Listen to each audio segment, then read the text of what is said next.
ജലസമാധി എന്ന് പേരിട്ടിരിക്കുന്ന ഈ ഒരു എക്സിബിഷൻ യഥാർത്ഥത്തിൽ തിരുവനന്തപുരം നഗരത്തിലുള്ള ജനങ്ങളുടെ കണ്ണ് തുറപ്പിക്കുക എന്ന ഒറ്റ ഉദ്ദേശത്തിൽ ചെയ്യുന്നതാണ്.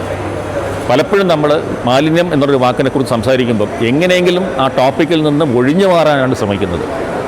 അതിന് പകരം ഇതൊരു യാഥാർത്ഥ്യമാണെന്നും എന്നാൽ ഈ യാഥാർത്ഥ്യം നമ്മൾ ഓരോരുത്തരെയും ബാധിച്ചു തുടങ്ങിയിരിക്കുന്നു എന്ന് എല്ലാവരും മനസ്സിലാക്കുന്ന ഒരു അവസ്ഥയിലേക്ക്, പ്രത്യേകിച്ച് കഴിഞ്ഞ 2 ആഴ്ച മുമ്പ് നടന്ന ജോയ് എന്ന് പറയുന്ന ഒരു ശുചീകരണ തൊഴിലാളിയുടെ മരണവുമായി ബന്ധപ്പെട്ട് പത്രങ്ങളിലും മറ്റ് മാധ്യമങ്ങളിലും ഈ ചർച്ച വരുമ്പോഴാണ് ഈ തിരുവനന്തപുരം നഗരത്തിൽ ഇത്രമാത്രം മാലിന്യം കുന്നുകൂടി കിടക്കുന്നതുണ്ടെന്നും നമ്മുടെ ഒരു കാലത്ത് ശുദ്ധജലം ഒഴുകിയിരുന്ന നമ്മുടെ ആമഴിഞ്ചാൻ തോടും പാർവതി പുത്തനാറുമൊക്കെ ഇന്ന് ഒരു മാലിന്യ കൂമ്പാരമായി മാറി എന്നുള്ള യാഥാർത്ഥ്യം നമ്മുടെ ആൾക്കാരെ അറിയിക്കുക. ഇതൊരു കുറ്റപ്പെടുത്തലല്ല, ആരുടെയും പുറത്തുള്ളൊരു പഴിചാരലല്ല, മറിച്ച് നമ്മൾ ഓരോരുത്തരും നടത്തേണ്ട ഒരു ആത്മപരിശോധനയാണ്. ഇത് കാരണമുണ്ടാകുന്ന ദുരന്തങ്ങൾ ഇനി വർദ്ധിക്കാതിരിക്കാൻ നമ്മൾ ഓരോരുത്തരും കരുതലോടെ ഇരിക്കണമെന്നും അവനവൻ്റെ വീട്ടിലെ മാലിന്യത്തിൻ്റെ ഉത്തരവാദിത്വം അവനവന് തന്നെയാണെന്നുള്ളൊരു ബോധ്യം ഓരോ വ്യക്തിക്കും വരുന്ന സമയത്ത് മാത്രമേ നമുക്ക് നമ്മുടെ നാട്ടിൽ ഈ ഒരു വേസ്റ്റ് മാനേജ്മെൻറ്റ് കൊണ്ട് എന്തെങ്കിലും പ്രയോജനമുണ്ടാകുള്ളൂ.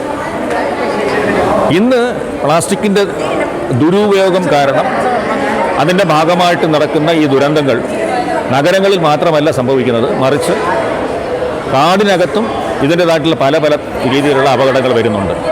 അപ്പോൾ ശബരിമലയുടെ ഒരു സീസൺ കഴിയുമ്പോൾ പലപ്പോഴും 5-6 ആനകൾ ആ ഭാഗത്ത് പെരിയാർ വെസ്റ്റ് ഡിവിഷനിൽ ചരിയുമ്പോൾ പോസ്റ്റ്മോർട്ടത്തിൽ നമുക്ക് കിട്ടുന്നത് പലപ്പോഴും ഓരോ ആനയുടെയും വയറ്റിൽ നിന്ന് 50-60 കിലോ പ്ലാസ്റ്റിക് വേസ്റ്റാണ്. ഈ പ്ലാസ്റ്റിക് കുടലിൽ കുരുങ്ങിയിട്ടാണ് ഇവ മരിക്കുന്നത്. അപ്പോൾ ഇത്തരത്തിൽ എല്ലായിടത്തും കടലിൽ ഇതേപോലെ നമ്മുടെ മത്സ്യസമ്പത്ത് കുറയുന്നതിനുള്ള പ്രധാനപ്പെട്ട കാരണങ്ങളിൽ ഒന്ന് കടലിൽ വന്നു ചേരുന്ന ഈ പ്ലാസ്റ്റിക് മാലിന്യമാണ്.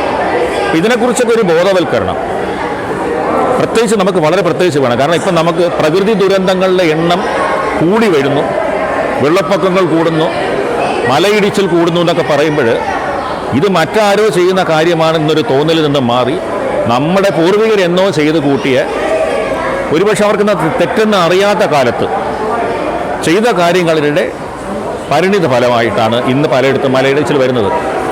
ഉദാഹരണത്തിന് ഒരു വലിയ കാട് മുറിച്ച് മാറ്റി അവിടെ മരങ്ങളെല്ലാം മുറിച്ച് മാറ്റിയിട്ട് പകരം നമ്മളൊരു തോട്ടം നിർമ്മിക്കുമ്പോൾ യഥാർത്ഥത്തിൽ ഈ വൻമരങ്ങളുടെ വേരുകൾ അവിടെ തന്നെ ഉപേക്ഷിച്ച് നമ്മൾ പോകുന്നത്.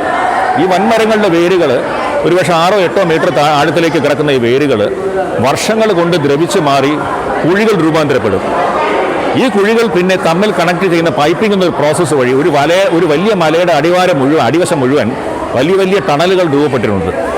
ഒരു പെരുമഴ വരുമ്പോൾ ഒരു ദിവസം കൊണ്ട് 500-600 മില്ലിമീറ്റർ മഴ പെയ്യുമ്പോൾ ലക്ഷക്കണക്കിന് ലിറ്റർ വെള്ളമാണ് ഈ കാണുന്ന ഈ ടണലുകൾക്കുള്ളിൽ നിറയുന്നത്.